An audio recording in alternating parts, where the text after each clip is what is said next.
Manufacturing Day is a day where students can come in from our local high schools and all of our surrounding areas and districts, and they're able to look and see what manufacturing and other manufacturers are doing. So they get a chance to put their hands on things as well as be able to talk to engineers.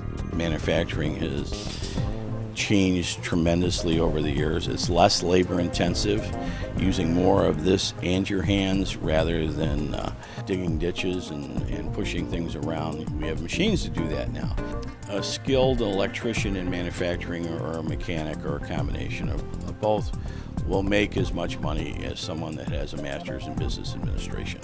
And not to put down retail or the service industry, but usually the only method of moving up to substantial salary is if you become the assistant manager or the manager.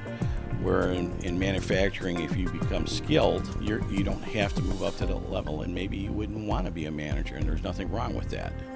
Manufacturing would actually be a very great area for students to consider because it involves all areas of engineering. We have a lot of manufacturing companies that just do not have the workers in our area, and they are really starving for good employees. And since we already have a good curriculum here, this will be a great platform for our students to take advantage of.